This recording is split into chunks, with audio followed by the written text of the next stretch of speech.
भाग के प्रश्न में भाजक भागफल का 10 गुना और शेषफल का 5 गुना है। यदि शेषफल 46 है तो भाज्य ज्ञात करें। ये क्वेश्चन है दोस्तों। आपको मैं रेशियो मेथड से बताता हूं कि आपको एक जो है भागफल का बना लेना है और एक जो है भाजक का बना लेना है रेशियो, और उसके बाद आपको दोस्तों एक शेषफल का बना रखना है। ठीक है, अब इसमें आप देखेंगे जो कंडीशन कह रहा है उसी को फॉलो करते हैं। जो भागफल का 10 गुना है, ठीक है, यानी अगर ये 1 है तो ये कितना है 10 है, और जो भाजक है शेषफल का कितना है 5 गुना है, यानी अगर ये 1 है तो ये कितना होगा 5 होगा। यानी अगर मैं इनको तीनों का रेशियो बना लेता हूं कितना होगा 5 एकम 5, 5 10 कितना होगा 50, और ये हो जाएगा 10। इनको सरल कर लो दोस्तों, 5 एकम 5, 5 दहम 50 और 5 दूनी 10। अब आते हैं दोस्तों, क्वेश्चन पे बोल रखा है कि जो इसका शेषफल है वो 46 है। यदि शेषफल के सामने हम 46 पुट कर देते हैं तो कितना गुना गया है 23 गुना गया है। तो अगर ये 23 गया है तो इसका मतलब है 23 दहम 230 और 23 एकम कितना हो जाएगा 23 हो जाएगा। अब दोस्तों कह रहा है भाज्य बताओ। भाज्य का मतलब क्या होता है? भाज्य का मतलब होता है भाजक गुणे भागफल और प्लस शेषफल। आप इनको ऐड कर लो, कितना होगा 0, 23 कितना होगा दोस्तों 69 हो जाएगा, और हासिल कितना आ जाएगा 6, और 23 दूना 46, 6 कितना होगा 52, प्लस 46 दोस्तों ऐड करेंगे तो आएगा 6, 9 4 13, 2 1 3 5। यानी दोस्तों जो आपका आंसर हो जाएगा, यानी जो भाज्य होगा 5336 आपका आंसर हो जाएगा। आइए दोस्तों बढ़ते हैं अगले क्वेश्चन की तरफ। मुझे उम्मीद है कि आपको ये क्वेश्चन समझ में आ रहा होगा। दोस्तों कह रहा 71 और एक अज्ञात संख्या के गुणनफल में 47 जोड़ा जाता है, और इस तरह प्राप्त संख्या को जब 7 से विभाजित किया जाता है तो 98 भागफल बचता है। तो अज्ञात संख्या का गुणक किसका गुणक है? जो अज्ञात संख्या है वो किसका गुणक है? तो दोस्तों अगर मैं मान लूं अज्ञात संख्या कोई भी अल्फाबेट है A B C D, ठीक है, इस तरह मैं मान सकता हूं। तो आप देख पा रहे हैं 71 ये है और एक अज्ञात संख्या A है। इनका जब आपने गुणा किया, ठीक है, गुणनफल में 47 जोड़ा गया, ठीक है, इसमें आप 47 जोड़ दीजिए। आगे आपको कह रहा है कि जब आप 7 से भाग करते हैं, 7 से भाग करते हैं तो जो भागफल है आपको 98 मिलता है। यही बात तो क्वेश्चन में आपको कहा गया है। तो आप एक काम करो, इनको सरल करो, 71 गुणा 1 प्लस 47 बराबर कितना हो जाएगा दोस्तों 7 8 56 6, 5 हो जाएगा हासिल, 7 9 63, 5 कितना होगा 68। यानी 71 गुणा a बराबर हो जाएगा दोस्तों, ये माइनस कर दो, 16 से 7 घटा दो 9, यहां 7 और 7 से 4 और 3 कितना होगा 6। यानी दोस्तों a बराबर हो जाएगा कितना 639 बटा 71। यानी दोस्तों अगर भाग लगाएं कितना हो जाएगा 9। तो जो कि इसका क्वेश्चन का आंसर दोस्तों कितना आ जाएगा 9 आ जाएगा। तो आइए दोस्तों वो अज्ञात संख्या आपसे पूछा जा रहा है। तो चलिए दोस्तों बढ़ते हैं अगले क्वेश्चन के लिए। अच्छा, इसमें कहा तो अज्ञात संख्या किसका गुणक है? तो दोस्तों ये कौन सा ऑप्शन है? ऑप्शन नंबर कितना होगा 3 हो जाएगा। यानी 9 3 से कट जाएगा, यही तो आपसे पूछ रखा है। आइए दोस्तों आगे बढ़ते हैं। जब एक पूर्णांक k को 3 से विभाजित किया जाता है तो शेषफल 1 प्राप्त होता है। यदि कोई पूर्णांक है k है, ठीक है, इसको मैं विभाजित करता हूं क्या 3 से जब विभाग करता हूं तो शेषफल कितना आता है 1 आता है। और दूसरी कंडीशन में इन्होंने एक बात और कहा है कि जब k प्लस 1 को 5 से विभाजित किया जाता है तो शेषफल कितना आता है दोस्तों 0 आता है। तो आप देख पा रहे हैं इस ऑप्शन में आप बाई ऑप्शन लेकर चेक कर सकते हैं कौन सा ऑप्शन रखा जाए जिससे ये सेटिस्फाइड हो जाए। तो मेरे हिसाब से ये 64 होगा, ठीक है, 64 होगा। अगर आप 64 यहां रख देते हैं, 3 से भाग करें कितना आ जाएगा 1 आ जाएगा, और 64 और 1 65 में 5 का भाग लगाए कितना हो जाएगा 13 25 65, यानी दोस्तों कितना हो जाएगा 0 हो जाएगा। तो फाइनली आप देख पा रहे कितना होगा 64। आइए दोस्तों, एक भिन्न का हर उसके अंश से 3 अधिक है। यदि अंश को 7 बढ़ा दिया जाए तथा हर में से 2 घटा दिया जाए तो हमें 2 प्राप्त होता है। तो भिन्न के अंश तथा हर का योग ज्ञात करें। इस कंडीशन को दोस्तों आप समझो, क्या करा, एक भिन्न का हर जो है उसके अंश से 3 अधिक है, ठीक है। अगर अंश x है तो हर कितना है दोस्तों x प्लस 3 है। यही बात तो हुआ।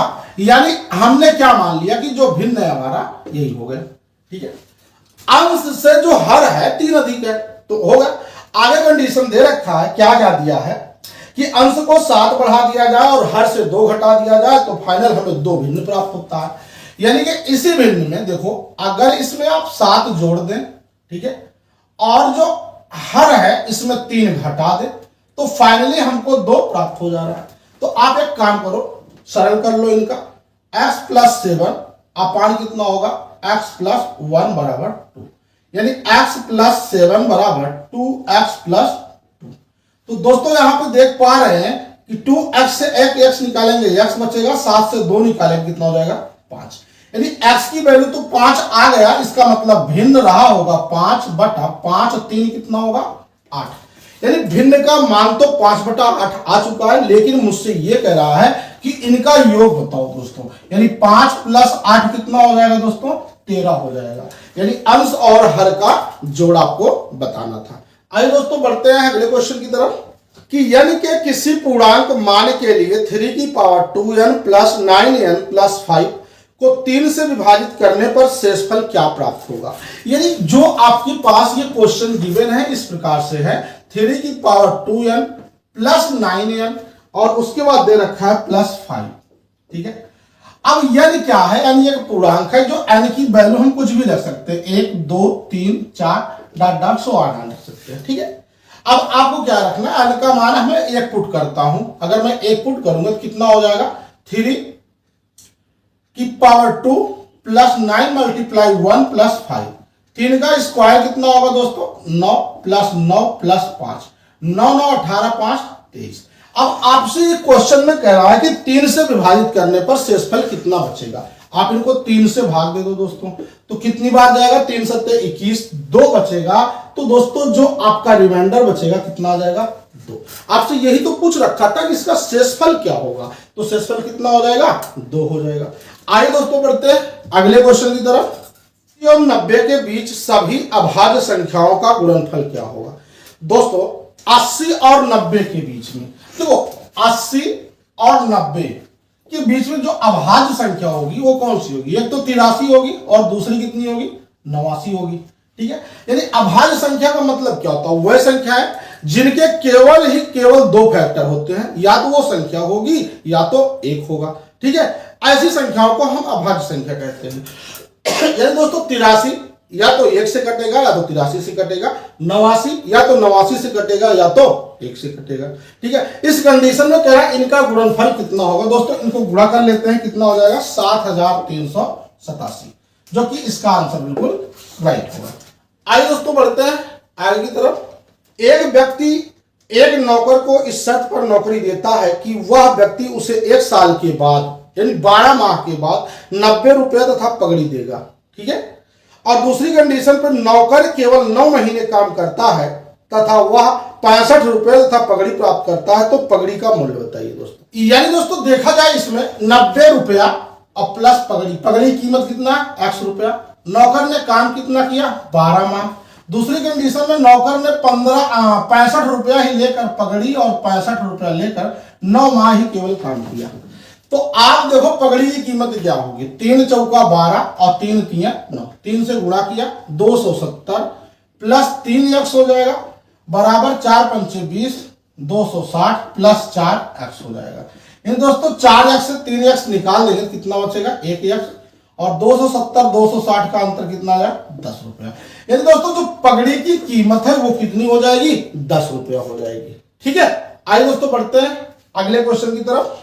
दिया गया दोस्तों इस क्वेश्चन में यदि x इक्वल टू 1/√2 प्लस 1, तो x प्लस 1 किसके बराबर है। यानी दोस्तों ये वैल्यू दे रखा है कि x बराबर 1/√2 प्लस 1, तो x प्लस 1 की वैल्यू क्या होगी। देखो आप एक काम करो, x की वैल्यू निकाल लो, निकलेगा कैसे, हर का परमीकरण कर दो, √2 - 1 से ऊपर नीचे गुणा कर दो। जब आप गुणा करेंगे तो कितना, √2 - 1, इसका √2 मिलकर 2 - 1 हो जाएगा। इसका मतलब √2 - 1/1 बराबर कितना हो जाएगा, √2 - 1। दोस्तों आपने x का तो मान निकाल लिया, x का मान यही पुट कर दो, √2 - 1 प्लस 1, यानी देख पा रहे हैं 1 1 तो कैंसिल हो गया, फाइनली कितना बचा √2। यानी दोस्तों इस क्वेश्चन का मान कितना हो जाएगा, √2। आइए दोस्तों बढ़ते हैं। एक लड़की को एक संख्या को 7/8 से गुणा करने को कहा गया, लेकिन उसने उस संख्या को 7/8 से भाग दे दिया और उसका उत्तर सही उत्तर से 15 अधिक आया, तो संख्या के अंकों का योग ज्ञात करें। दोस्तों ये क्वेश्चन है, उस लड़की को यह कहा गया कि 7/8 से गुणा कर दे, ठीक है, लेकिन उसने गलती क्या किया, भाग कर दिया उस संख्या में, कितने से, 7/8 से, यानी दोस्तों इसको हम लिख सकते हैं 8/7, संख्या उल्टा कर देंगे, ठीक है। अब तो ये इसका हर और इसका हर का एलसीएम ले लेंगे तो कितना हो जाएगा, संख्या बनेगी आपका 8 7 56। जितना दोस्तों एलसीएम आया है उसी से आप यहां गुणा कर दो, 56 आपने गुणा कर दिया, अब भाग करो 8 7 56, 7 गुणा 7 कितना होगा 49, यहां 7 8 56, 8 8 64। यानी दोस्तों इनका अंतर आप निकाल लेंगे तो कितना हो जाएगा, देखो इनका अंतर कितना ज्यादा है, ये 14 में से 9 निकालो कितना हो जाएगा 5, और यहां कितना बचेगा दोस्तों 5 में से 4 निकालो कितना होगा 15। तो यह क्वेश्चन में देख लीजिए कितना आपको दिया है, 225 ज्यादा है, सॉरी 15 ज्यादा है। क्वेश्चन में देखेंगे आप 15 ज्यादा है, इसका मतलब 15 यूनिट का मान 15 है, तो 1 यूनिट का मान कितना होगा दोस्तों 1। तो आपके पास जो संख्या है वो कितनी है, आपके पास दोस्तों 56 है, तो इसका मतलब है 56 एकम 56 होगा। दोस्तों ये नहीं पूछा करा संख्या का योग बताओ, यानी कि 6 5 कितना हो जाएगा दोस्तों 11 हो जाएगा, जो कि इस क्वेश्चन का आंसर दोस्तों कितना आ गया 11 आ गया। आइए दोस्तों एक क्वेश्चन ऐसे ही और दिखाते हैं आपको। एक छात्र को एक संख्या में 8/17 से गुणा करने को कहा गया, कितने से गुणा करने को कहा गया 8/17 से, लेकिन गलती कर दिया इन्होंने 8/17 से भाग दे दिया, इसका मतलब 17/8। तो दोस्तों आपको संख्या निकालना, संख्या निकालने के लिए आपको एलसीएम निकालना पड़ेगा, किसका, हर का। 17 गुणे 8 कितना होगा 136, ठीक है। अब जो एलसीएम आया है उसी को आपको गुणा कर देना है 136 से सभी में, ठीक है। 17 8 136, 8 8 64 ये बनेगा, और 8 से गुणा भाग दीजिए 17, 17 गुणा 17 कितना होगा 289, यानी अंतर कितना है दोस्तों 225 आ जाएगा। और क्वेश्चन में दे रखा है 225 ज्यादा है, इसका मतलब है 225 यूनिट का मान 225, एक की वैल्यू कितना है 1, यानी दोस्तों संख्या की बात कर रहा है, संख्या आपके पास 136 यूनिट है, 1 यूनिट का मान 1 आया है तो गुणा कर दो कितना आ जाएगा 136 यूनिट। तो दोस्तों इस क्वेश्चन का आंसर जो संख्या होगी कितनी हो जाएगी 136 हो जाएगी। आइए दोस्तों आज की क्लास को यहीं रखते हैं। वीडियो आपको अच्छा लगा तो लाइक, चैनल को सब्सक्राइब जरूर कर लीजिए। थैंक यू दोस्तों।